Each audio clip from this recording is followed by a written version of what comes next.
Hello, welcome to the President's Official. If you are supporting the President, then please show your support to the President by clicking on the subscribe button for more videos and updates. Also click on the bell icon. Thanks. And write in the comment section, make America great again. Thank you very much. It's a great honor to be with Secretary General Stoltenberg, NATO. This is our first meeting, my first meeting of this trip, but we've met many times. I think he's doing a fantastic job. I'm a big fan. His contract was extended. I was very happy about that, but you really are. You're doing a fantastic job. We appreciate it. I think the Secretary General will tell you that through some work and some negotiation, we've increased the budget of countries other than the USA because we're paying far more than anybody else and far more even as a percentage of GDP. But we've increased the numbers that other countries are paying by $130 billion. It was going down for close to 20 years. If you look at a chart, it was like a roller coaster, down, nothing up.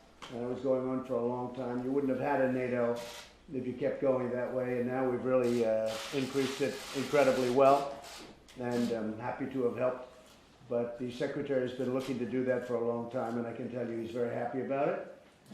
And just generally, we're going to have a very big couple of days. I believe we're going to have a tremendous couple of days, but very big, very important. We have tremendous spirit as it pertains to NATO, I would say, except perhaps for one country. And we'll be talking to that one country. We'll see how it works out. And actually, the one country has a couple of points, but those points are very devastating to NATO. But we'll find out about that during the next 2 days. And with that, I'd like to introduce the Secretary General. Say a few words, please. Thank you so much, Mr. President. It's good to see you again, and I'm looking forward to celebrate the 70th anniversary of our alliance together with all the other leaders today and tomorrow. We are making real progress, most importantly on burden sharing, and your leadership on defense spending is having a real impact. Since 2016, Canada and European allies have added 130 billion more to their defense budgets, and this number will increase to 400 billion US dollars by 2024. This is unprecedented. This is making NATO stronger, and it shows that this alliance is adapting, responding when the world is changing. We will, of course, also address a wide range of other issues, including the fight against terrorism, arms control, our relationship with Russia, the rise of China, and NATO is the most successful alliance in history because we have been able to change when the world is changing.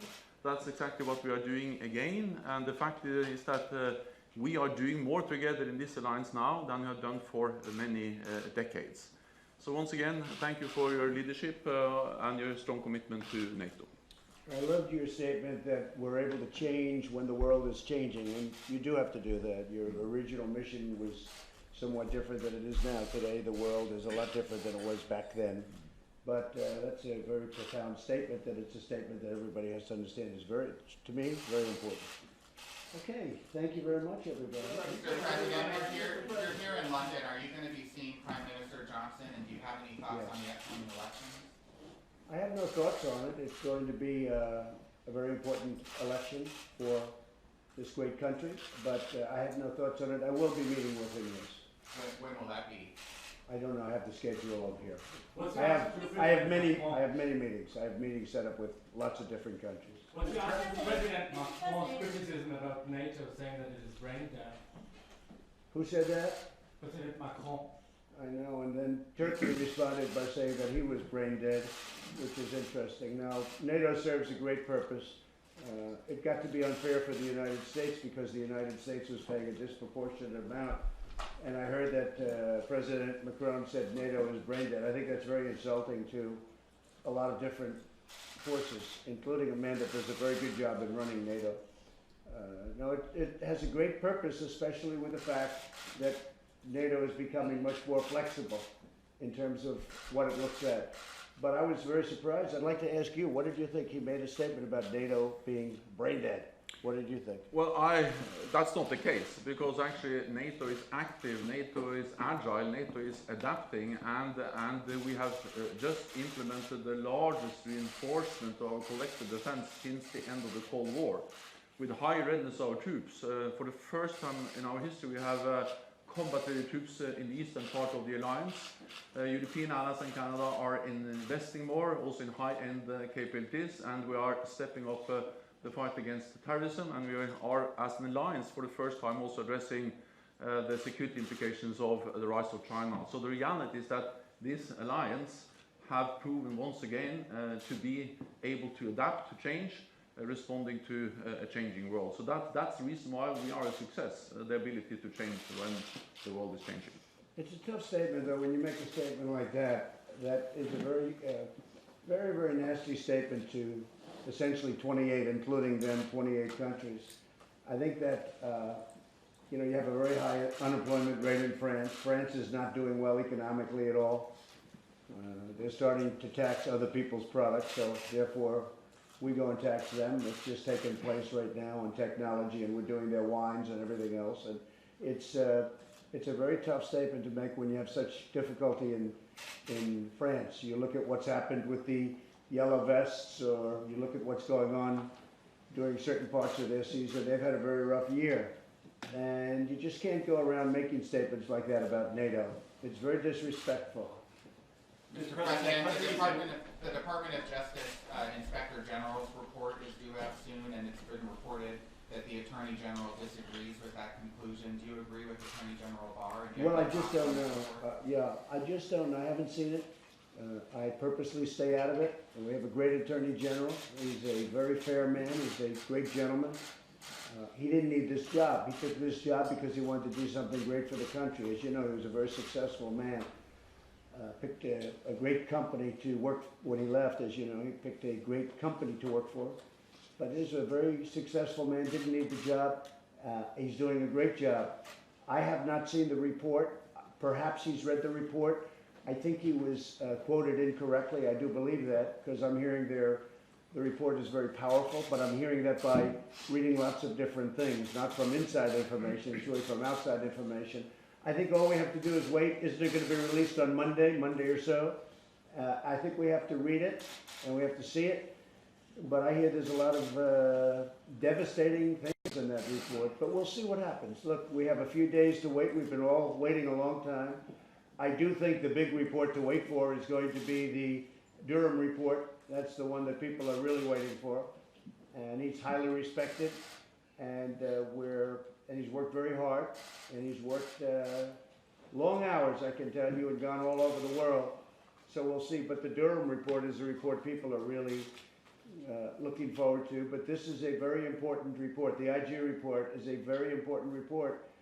If what I read is correct, I read it in your newspaper. If what I read is correct, that would be a little disappointing, but it was just one aspect of the report. We'll see what happens. We'll see it. It's coming out in a few days. I hear it's devastating, but we'll soon find out. Mr. President, we have one country you're talking to. Yes? How do you plan to bring NATO together this summer? Well, I think the Secretary General has done a good job in bringing NATO together. It's been unfair because the United States is paying 4%, and some people could say 4.3% of the largest GDP there is in the world by far, because we've brought it to a level that nobody thought even possible. So we're paying 4 to 4.3%, when Germany's paying 1 to 1.2%, at max 1.2% of a much smaller GDP. That's not fair. And it's it's not fair also when you have the European Union. Many of these are the same countries, but you have the European Union treating the United States very, very unfairly on trade. The deficit for many, many years, for decades, but the deficit for many, many years has been astronomical with the United States and Europe in their favor. And I'm changing that, and I'm changing it fairly rapidly, but it's not right to be taken advantage of on NATO, and also then to be taken advantage of on trade, and that's what happens, and we can't let that happen. So we're talking to the European Union, and we're talking to various countries about NATO, but we're talking to the European Union about trade, and they have to shape up, otherwise things are going to get very tough. But let me just add that NATO is the only place where North America and Europe meet every day, where we discuss, decide and take actions together, responding to a wide range of different security threats and challenges. And we do that more now than we have done for many, many years. And the reality is that, not least because it has been so clearly conveyed from President Trump that we need fair burden sharing, allies are stepping up. And we are also modernizing this alliance, responding to new challenges in cyber, in space. We will declare space as a new operational domain for NATO, something we never had before. So it just highlights that, well, there are differences because we are 29 different countries from both sides of the Atlantic with different political parties in power, with different history, different geography. But despite these differences, we have always been able to unite around our core task to protect and defend each other because we are stronger and safer together. And I'm absolutely certain that will also be the case now. Look, I would say that nobody needs NATO more than France. You just look back over the last long period of time. Nobody needs NATO more than France. And frankly, the one that benefits really the least is the United States. We benefit the least. We're helping Europe. Europe unites and they go against a common foe. That may or may not be a foe. Can't tell you that. But there are other foes out there also. But I think nobody needs it more than France. And that's why I think that when France makes a statement like they made about NATO, that's a very dangerous statement for them to make. What's your relationship with? You mentioned the digital tax, sir. What would it take for you not to impose those tariffs on French products? Well, look, I'm not in love with those companies, Facebook and Google and all of them, Twitter, although I guess I do pretty well with Twitter on the other side, but I'm not necessarily in love with those companies. But there are companies, they're American companies. I want to tax those companies. They're not going to be taxed by France. So France is going to put a tax on. It was totally out of the blue. He just had the idea. Emmanuel had an idea. Let's tax those companies. Well, they're American companies. I'm not going to let people take advantage of American companies because if anyone's going to take advantage of the American companies, it's going to be us. It's not going to be France. And so we're taxing, as you know, we're taxing their wines and everything else. And we have a very, very big tax to put on them. Plus, we have a tax going on Airbus, and that'll be a good thing for Boeing, but we're only going to do that if it's necessary. As you know, we won in the World Trade Organization, we won $7.5 billion. We never used to win before me because before me, the United States was a sucker for all of these different organizations. And now they realize, the World Trade Organization realizes that my attitude on them, if they don't treat us fairly, well, I'll tell you someday what will happen. And we've been winning a lot of cases at the World Trade Organization. We virtually, very rarely did we ever win a case. They took advantage of the United States. So that's where it is. We won $7.5 billion. And if France puts a tax on our companies, again, these are companies that are against, they were against me if I read the papers correctly. I don't know why they were against me, but they were against me. They're supposed to be very powerful, and yet I won. So maybe they're not so powerful. But they're American companies. I don't want France taxing American companies. If they're going to be taxed, it's going to be the United States will tax them. Okay? And why are you staying out of the British election, sir? Are you making a Because I don't want to complicate it. I can, look, I've won a lot of elections for a lot of people. If you look just over the last few months, 2 elections in North Carolina I won. I helped the governor of Kentucky. I mean, the press doesn't write it, but they went up supposedly 17, 18, 19 points because of mine. He lost by just a little bit, but I lifted him 19 points. In Louisiana, I got them into a runoff, and after getting him into a runoff, he picked up 14 points because they thought he was going to lose to a popular governor, John Bell Edwards. Good guy, popular governor. He almost won. He lost by less than a point. But with the exception of those 2 races where I had a huge impact because I raised them up almost to victory and they had no chance, with the exception of those 2, I've won virtually every race that I participated in. But this is a different country. And, I say often, in Germany they like Obama. The reason they like Obama is because Obama gave the ship away. he allowed them to take everything. He gave them things that I wouldn't do. And I love Germany, I love this country, I love a lot of countries, but I'm representing the US. So they may not like me because I'm representing us, and I represent us strong. President Obama did not represent us strong. He gave everything away, and he shouldn't have done that. And that's why we're still paying a price for what he did.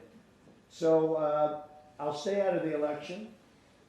You know that I was a fan of Brexit. I called it the day before. I was opening up Turnberry. The day before Brexit, you were there. Many of you were there. I mean, I recognize that many of you were there, and they asked me whether or not Brexit would happen. I said yes, and everybody smiled and they laughed. And I said, yes, it's going to happen. In my opinion, it was just my opinion. The next day they had the election, and I was right. But I stay out of it. I think Boris is very capable, and I think he'll do a good job. How is your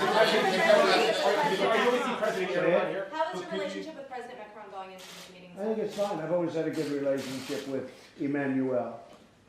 Sometimes he'll say things that he shouldn't say, and I disagree with some of his policies with respect to France, but he's got to do what he's got to do. But sometimes I think he does things that are counterproductive for his own country. Mr. Would you President, be you able were- to work with a possible Prime Minister Corbyn, or is that beyond? Say it. Would you be able to work with a possible Prime Minister Corbyn, or is that? I can work with anybody. I'm a very easy person to work with. You know, you wouldn't believe it. Look at this gentleman. When I came in, I was angry at NATO, and now I raised $130 billion. And by the way, you're talking annually. You know, you're talking about a tremendous amount of money. And would you You're want to talking about numbers that are astronomical. And yet, you still have many delinquent, you know, I call them delinquent when they're not paid up in full. And then I ask the other question. When they don't pay up in full, what happens to the past year? So let's say Germany's at 1%, and they stay at 1%, and another one, well, does that mean it disappears for the last 5 years, what they haven't paid? You know, nobody's ever asked that question. It's not a bad question for you to be asking, because, you know, it's not like, oh, gee, let's start a brand new year. A lot of countries haven't paid, and you could make the case that they haven't paid. They're really delinquent for 25, 30 years. And then you add all that up, and NATO is a very rich system. You know that, right? So, you know, they haven't chosen to go that way. But when Germany's at 1 to 1.2%, and when they don't pay up to the 2, and let me tell you, the 2 is a very low number. You know, it really should be 4. It shouldn't be 2, it should be 4. But that's the way it is, yeah. Mr. Please. President, are you concerned at all that the impeachment inquiry back home, Congress is preparing to impeach you, that it weakens your position as the president? I don't think so. You know, I know most of the leaders. I get along with them. It's a hoax. The impeachment thing is a hoax. It's turned out to be a hoax. It's done for purely political gain. They're going to see whether or not they can do something in 2020, because otherwise they're going to lose. It's turning out, and you see it better than anybody. I read something in your paper the other day that it's having a reverse effect, which some people thought it might have. I didn't know. But I can tell you that districts where I won, and then they had an election in between mine, but they had an election and other people got in, Democrats got in, those districts are leaning very big toward me. Now, I wasn't in the race in 2018, so it's not really the same thing. And a lot of my voters say they're not going to vote unless Trump is actually in the race. But it's really having a tremendous impact on, and a lot of Democrats I hear are very upset. They just got back from their district, and I hear they're very upset. The impeachment witch hunt, it's really just a continuation of the hoax that's been taking place for the last 3 years, and I think you know that. And does it cast a cloud, though, as you're trying to negotiate on... Well, I would say this. I think it's very unpatriotic of the Democrats to put on a performance where they do that. I do. I think it's a bad thing for our country. Impeachment wasn't supposed to be used that way. All you have to do is read the transcripts. You'll see there was absolutely nothing done wrong. They had legal scholars looking at the transcripts the other day, and they say these are absolutely perfect. Trump is right when he uses the word perfect. Those concepts, those calls that we made, 2 of them were absolutely perfect calls.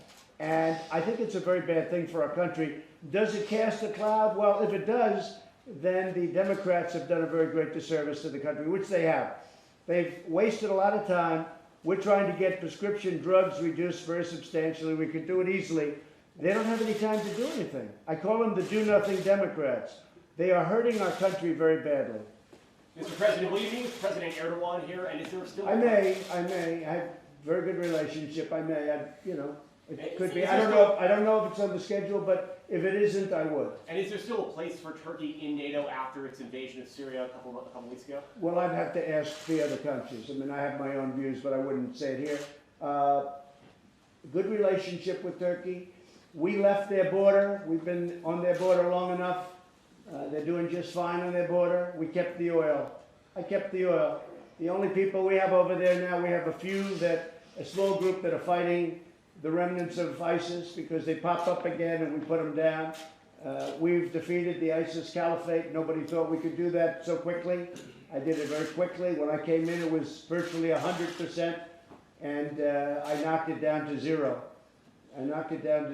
But it pops up every once in a while. So we have a very small group there, and we're doing it with others, in all fairness. But importantly, we kept the oil, and the oil is what fueled ISIS. That's what fueled them. That's what gave them the economic strength to do what they did.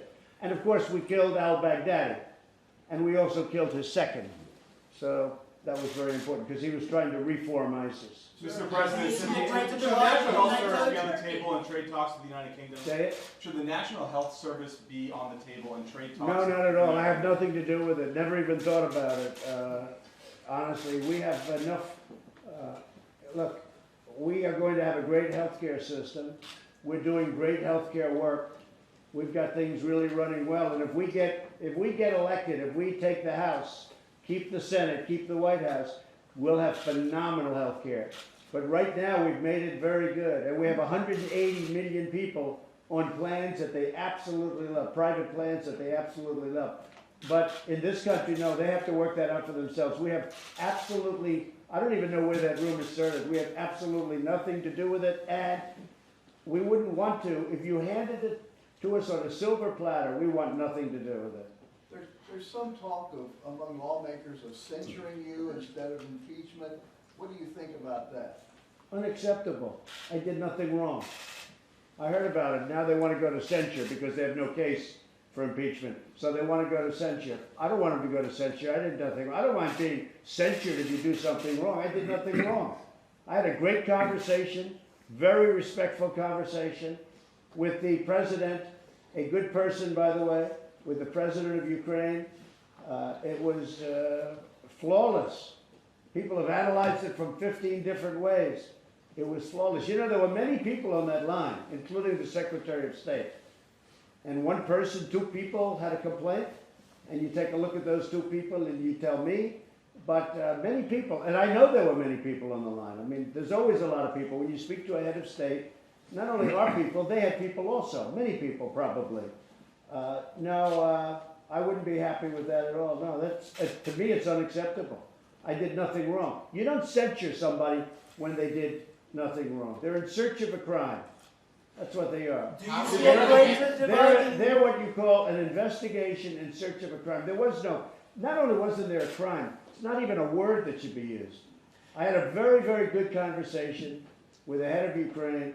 And by the way, yesterday he came out again and reaffirmed again that we had a very, very respectful, good conversation, that President Trump did nothing wrong. He doesn't even really understand what's going on over here. They look at us like, is this country crazy? The Democrats have gone nuts. They're crazy. And it's very bad for our country. Do you see a greater divide between the US and Europe now in NATO? Say it? Do you see a greater divide in NATO between the US and the rest of No, Europe? not with us, but I do see France breaking off. I'm looking at him and I'm saying, you know, he needs protection more than anybody, and I see him breaking off, so I'm a little surprised at that. How sure will you convince a dependable the... ally or a dependable member of NATO, and when will you bring sanctions against them? But the first part of your question, say it again. Thank you. Is Turkey a dependable member of NATO, and when will you bring sanctions against them for buying Russian S-400 missiles? Well, it's a country that I happen to have a good relationship with. We did a deal that everybody was very critical of, and now they're saying it works. I read a couple of stories just 2 days ago that, wow, that deal that Trump did with Turkey, because I want to get our soldiers out of there. I don't want to be policing a border that's been fought over for 2,000 years. I want to get them out, but I wanted to keep the oil. And now they're saying that was a great deal that Trump made. Took a lot of heat over that deal. No, I think that as far as I'm concerned, I like Turkey, and I get along very well with the president.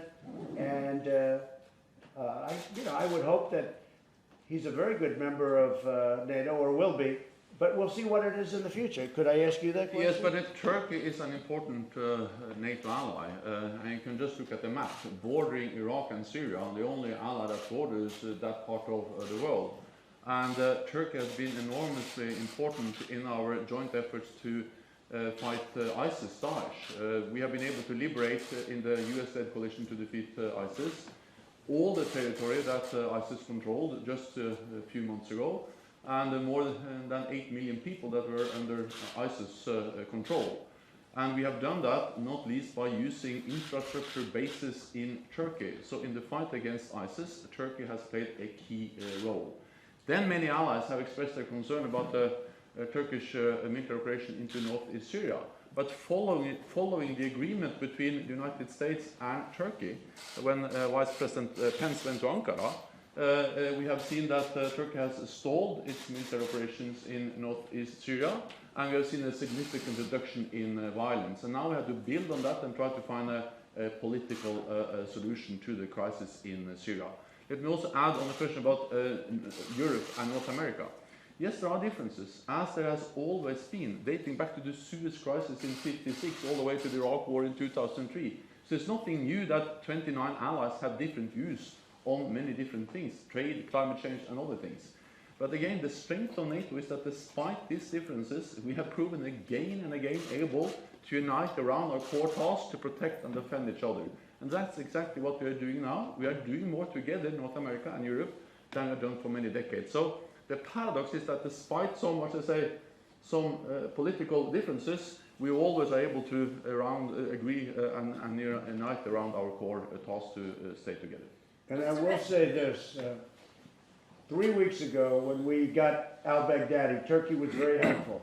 We flew over areas that were totally controlled by Turkey and the Turkish military. We said, we're coming. They absolutely were very supportive, actually. We didn't tell them what we were doing and where we were going. Turkey could not have been nicer, could not have been more supportive. And that's important. And I want to just say that in keeping the oil, ISIS was trying to, as you know, regain control of the oil. And we have total control of the oil. And frankly, we had a lot of support from a lot of different people. But right now, the only soldiers we have essentially in that area are the soldiers keeping the oil. So we have the oil, and we can do with the oil what we want. But Turkey bought Russian missiles. How is that being on the Well, side they of did, and they tried to buy ours, and the Obama administration said you can't have them. Would you give them to them? The Obama administration said you can't have the Patriots. You can't, we're not going to sell them to you. And they said that a number of times, and then Turkey went out and bought the Russian missile. So we'll see what happens. We're still talking about it. But they wanted to buy the Patriots. They tried to buy the Patriots. I think most of you know that. And they were shut off from buying the Patriots. They were not allowed to buy it. So that puts him in a bind also. But the Russian system will not be integrated into the integrated NATO air and missile defense systems, because these Russian systems cannot work together with the rest of the NATO systems, of course. I welcome the fact that there are talks going on between the United States and Turkey, looking into some alternative systems, Patriots, and also the fact that NATO actually augments, we augment the Turkish air and missile defense system today with the deployment of Patriot batteries by NATO in Turkey. So we address this issue and we try to find a way to solve it, because it's now creating some problems internally in Iraq. And as you know, Turkey bought billions and billions. It was one of the largest orders of F-35s, which is the greatest fighter jet in the world. And all they're going to do now is go to another country, whether it's Russia or China. They don't want to do that. They want to buy the best plane. But, you know, they're making it very difficult for in a way themselves, but they're also making it difficult in Washington for them to buy that plant. But they want to buy it. They have a very big order out. They've already put up billions of dollars. They've given it to Lockheed Martin. Mr. President, you said earlier whether that. you'll have counsel present at future impeachment hearings? Say it? Have you made a decision as to whether you'll have White House counsel present at future impeachment I'm not even thinking about it. I'm only thinking about this. The impeachment hoax is going nowhere. We have tremendous support. In the history of the Republican Party, there has not been this support. We have 196 to nothing in terms of votes in the Congress, and as far as I'm concerned, I hear the Senate is angry about it. The Republican senators are very angry about what's going on because they hurt our country. They're hurting our country, the other side, very badly.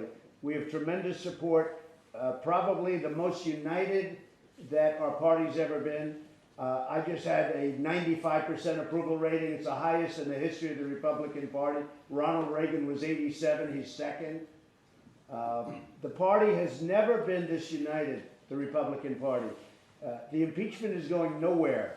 It is a waste of time. They're wasting their time, and it's a disgrace. It's a disgrace to our country. How will you convince Republican senators to agree that your conduct of Ukraine was perfect and flawless? Because a number of them, as you know, have been critical of your conduct. Well, that's the only people that are critical are people that haven't read the conversation that I had.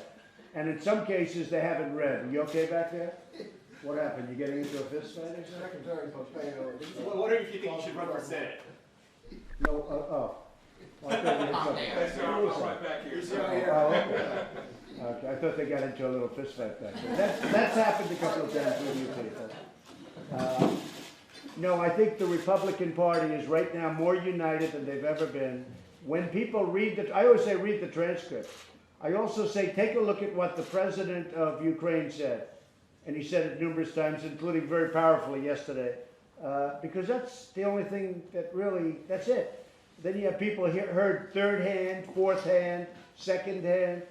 Now, we have tremendous support in the Republican Party. There never has been support like this. In fact, I would always complain that the Democrats, I think, are lousy politicians with horrible policy. Open borders, sanctuary cities, high taxes. They want to raise your taxes. But they've always stuck together. I respect that. And the Republicans, I've always said, have better policy, but historically, they haven't stuck together the same way. There has never been a time where the Republican Party has been more united. This is a witch hunt by the Democrats. It's a continuation. It's been going on now for 3 years. Actually, from before the election, it's been going on. You'll probably see that after the report is released on Monday or Tuesday. But this is just a witch hunt that's very bad for our country. But I'll tell you, it's been very unifying for the Republicans and for my base. A point of clarification. In your opening remarks, you were very critical of one country, but you didn't name the country. What country were you talking about? I'd rather have you guess. You're a very good reporter. I'd rather have you guess. Mr. President, I'll probably agree with your assumptions. Mr. President, would you like to see Secretary Pompeo run for Senate in Kansas? So he's a tremendous guy doing a tremendous job.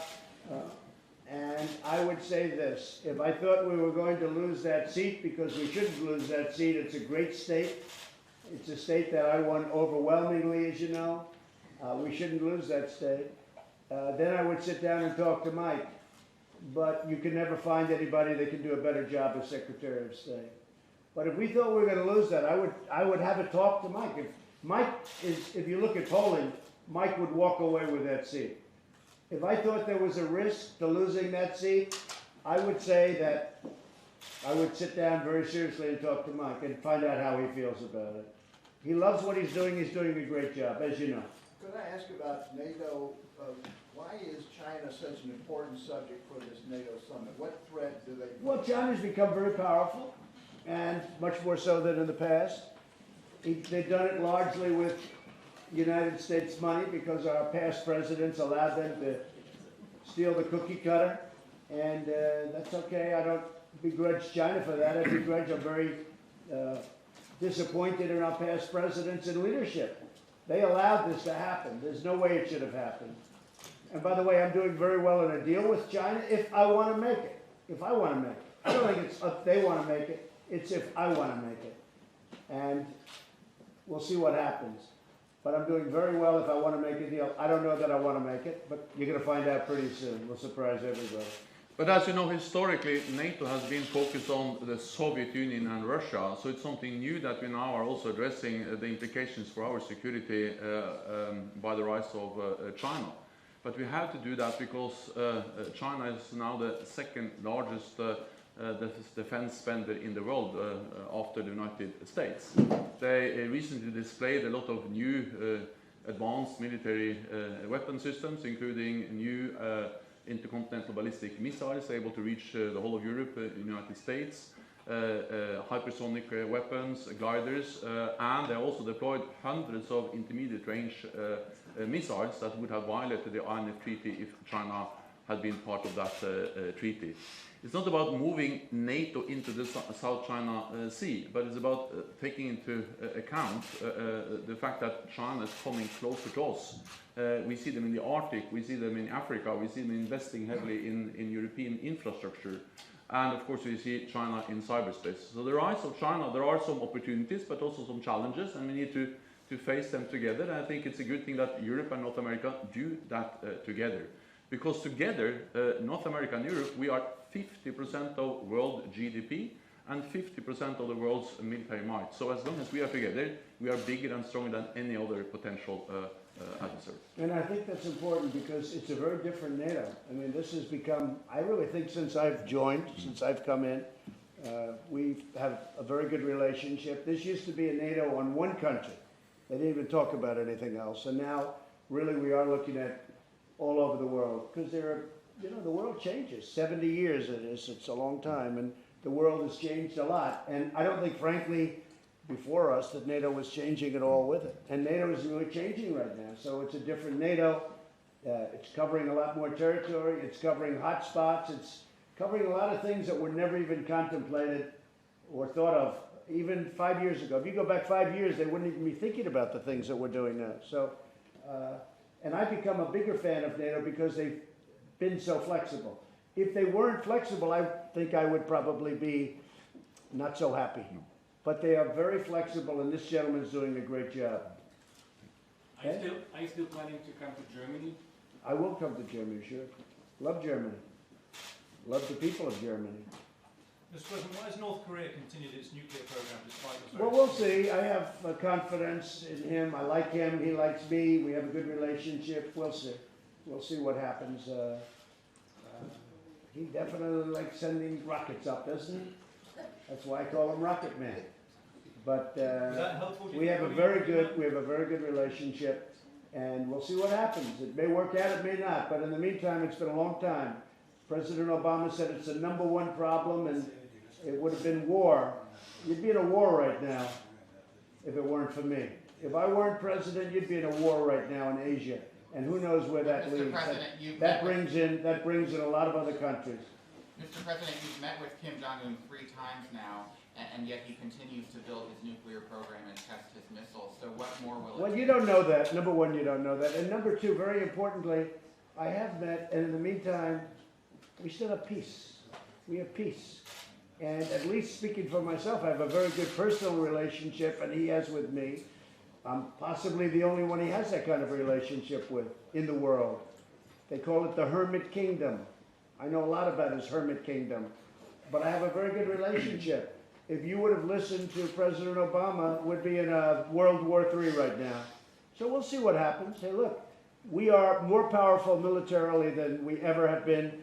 And I will tell you, when I took over the United States military, when I became Commander-in-Chief, our military was depleted, our military was in trouble. You know that better than anybody.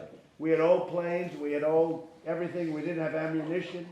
Now we have the most powerful military we've ever had, and we're by far the most powerful country in the world, and hopefully we don't have to use it. But if we do, we'll use it. If we have to, we'll do it. But, you know, my relationship with Kim Jong-un is really good, but that doesn't mean he won't abide by the agreement we signed. You have to understand, you have to go and look at the first agreement that we signed. It said he will denuclearize. That's what it said. I hope he lives up to the agreement, but we're going to find out. Now, in the meantime, we're working with South Korea because it's burden sharing. And we're spending a tremendous amount of money to protect South Korea. And we think that it's fair that they pay substantially more. Last year I asked them to pay more and they agreed. Nobody knows this. I'll say it now, I think for the first time, but they agreed to pay approximately $500 million a year more for protection. It's $500 million. Now we only had a month or two before the budget ended, so they said no, no, no. And you know, they're very good business people. You see how they do on trade. But they agreed to pay almost $500 million a year more. That got them up to $1 billion, close to $1 billion. It's a lot of money. I did that with a number of phone calls and a meeting. Now we're negotiating for them to pay more because the United States is paying a lot of money to protect South Korea. And we think it's fair that they pay up and pay more. We have a very good relationship, but we think it's fair that they pay more. I'm not sure if anybody knows. Did you know about the $500 million that they agreed to pay more? No, sir. Could you tell us more about it? Yeah, I met with them 6, 7 months ago, maybe a little bit longer than that, and I said, you're not paying enough. It's not fair. They were paying they were paying less than $500 million a year, and it costs us billions. And I said, it's not fair. We do a great job. We have 32,000 soldiers there. It costs us, you know, many times what you're paying, and you have to pay up. And they said, again, in a very good way, very fine negotiation. And they were very close to being at the end of their budget. And we agreed to $500 million more, almost, around $500 million. And that got them up to close to $1 billion from $500 million, really less than $500 million, which has been that number for many, many years, decades. And I got $500 million more a year. So it's $500 million a year is a lot of money, but it's still substantially less than it costs. So now we're in a negotiation for them to pay more. And they can do that because they're a very rich country. And is it You didn't know about that, did you? No, that's interesting. I wonder if I'll get a good story for that. I don't think so. Do you believe it's in America? I don't get good stories. Is it in America's national security interest to continue to have all of those troops in the Korean Peninsula, in the region? It can be debated. I can go either way. I could make arguments both ways. But I think I do think this. I think if we're going to do it, I think it's, you know, they should burden share more fairly. It's not fair for the United States to defend many countries, not only that country, but many countries and they're rich countries. I could tell you there's 5 other countries that I've had the same conversation with. You know, Saudi Arabia, we move more troops there, and they're paying us billions of dollars, okay? You never heard of that before. You've never heard of that in your whole life. We move troops so we pay nothing. And people took advantage, and the world took advantage of us. But we have a good relationship with Saudi Arabia, but they needed help. They were attacked. And as you saw, we just moved a contingent of troops, and they're paying us billions of dollars. And they're happy to do so. The problem is nobody ever asked them to do it until I came along. Nobody ever asked. Obama didn't ask. Bush didn't ask. Clinton didn't ask. Nobody asked. In fact, they said to me, but nobody has ever asked us to do this. I said, I know, King, but I'm asking. And they're paying us, they've already sent us billions of dollars. It's already in the bank. So, and that's right, and they're happy to do it. But we never had a president that would ask, and it's not right. So, and we have many other countries that were doing the same thing, wealthy countries. Now, in some cases, you have countries that need help that don't have money. They're poor, and there's tremendous trauma. There's tremendous problems and things going on that shouldn't be going on. And that's a different situation. But we have wealthy countries. I've asked Japan. I said to Prime Minister Abe, a friend of mine, Shinzo, I said, you have to help us out here. We're paying a lot of money. You're a wealthy nation. And we're, you know, paying for your military, essentially. You have to help us out. And he's going to do a lot. They're all going to do a lot. But they were never asked. Now they're being asked. Do you have a comment? China trade deal? I think it's a very important point. You understand. I mean, it's a point nobody probably really knows about. I don't talk about it. But this is the first time I've talked about it publicly. But no, South Korea is paying us almost $500 million more, and now we're starting a negotiation for billions of dollars. In those recent talks with the King of Saudi Arabia that you just referenced, Yeah, very recent. Did you bring up the murder of Jamal Khashoggi, the American? Well, we've had that discussion, and we've had it many times, and they, you know how, I mean, you know their position, you know my position too. Yeah, it's brought up. But, you know, I also brought up, and I'll bring it up right now, the fact that Iran is killing perhaps thousands and thousands of people right now as we speak. That's why they cut off the internet. So they cut off the internet so people can't see what's going on. But thousands of people are being killed in Iran right now. And frankly, I don't know how you get in there. I don't know how you do your business, but the press ought to get in there and see what's going on. Because the word is that thousands of people are being killed in Iran that are protesting. You're hearing that too. Not just small numbers, which are bad, big numbers, which are really bad, and really big numbers. Mr. President, is there something you want to do about that, about those killings in Iran? Is there anything more that you can do that the United States can do? Well, I'd rather not say right now. But I think it's a terrible thing, and I think the world has to be watching. But many people are being killed. You're hearing that too. Many, many people are being killed in Iran right now for protesting, for the mere fact that they're protesting. It's a terrible thing. Harry Dunn's family is demanding that the U.S. diplomat's wife return to the U.K. Will you do that? You're talking about the woman who had the accident with the young man on the motorcycle? Yes, sir. Well, you know, I had his parents up, and they're lovely people. And I've spoken to the woman who works for government, who has diplomatic immunity, and we're trying to work something out. Mr. President, the China trade deal, sir, do you think you'll be able to get it by the end of the year? Is that your goal? Let me tell you, the China trade deal is dependent on one thing. Do I want to make it?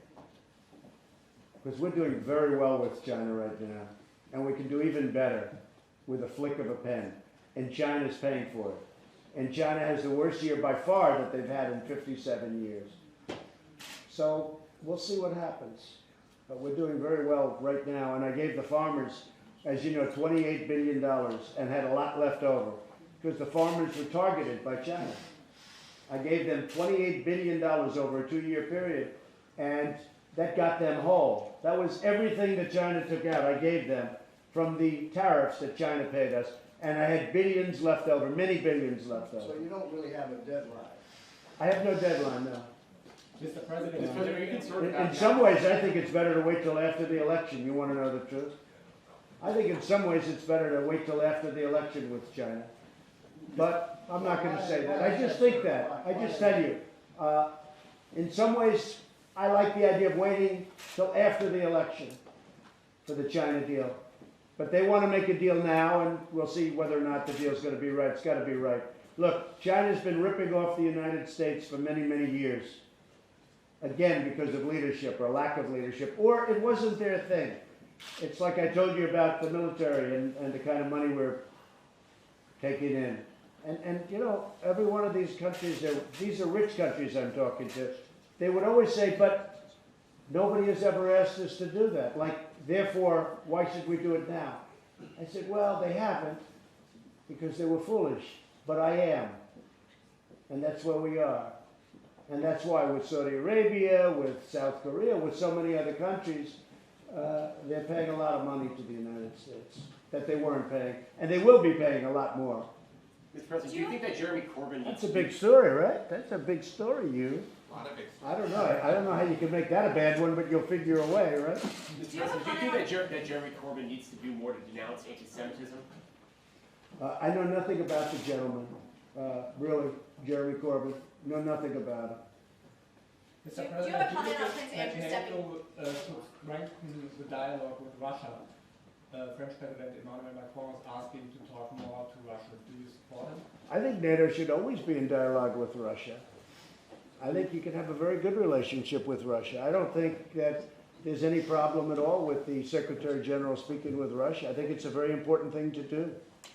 And actually, we are talking to Russia because I strongly also, as the President, believe in the importance of having dialogue with Russia. Russia is our biggest neighbor. Russia is there to stay, and we will strive for a better relationship with Russia. but we do that based on what we call the dual track approach by NATO. We have to be strong, we have to provide a credible deterrence and defense, combined with the dialogue. So for us it is deterrence, defense and dialogue, and that's exactly what we are doing, especially when it comes to arms control. We need to avoid a new arms race, we need to avoid a new Cold War. A new arms race is dangerous, it is expensive, and therefore we also regret very much that Russia has violated the INF Treaty, which banned all the intermediate range missiles in Europe. The good thing is that NATO was able to respond in a unified way. We all agreed that Russia was in violation. We all supported the US decision, because a treaty will not work if it's only respected by one side. And now we sit together again, North America, Europe, US and the rest of the NATO allies, and address how should we respond. We will respond in a coordinated way together. We will respond in a defensive way, but we have to make sure that we still provide credible deterrence and defense, also in a world with more Russian missiles in Europe. Arms control is something I know the President is very focused on. I really would like to see progress on arms control with Russia, but also in one way we have to find ways to include China, because in the future China has to be part of the arms control efforts. Can you imagine? And I have to say this, Russia wants to make a deal on arms control. And I terminated the deal because they weren't living up to it. And it was an obsolete deal anyway. They weren't living up to it. But Russia wants to make a deal, as recently as like 2 weeks ago. Russia wants to make a deal very much on arms control and nuclear. And that's smart, and so do we. We think it would be a good thing, and we'll also certainly bring in, as you know, China. We may bring them in later, or we may bring them in now, but Russia wants to do something badly, and so do we. It would be a great thing to do. Mr. President, do you have a comment on Prince Andrew stepping down from his royal duties? On who? Prince Andrew stepping down from his royal duties? No, I don't know Prince Andrew, but it's a tough story. It's a very tough story. I don't know him, no. Okay, anybody else? Thank you. So we'll see you during the next 2 days. Interesting, right? Yeah. Nice.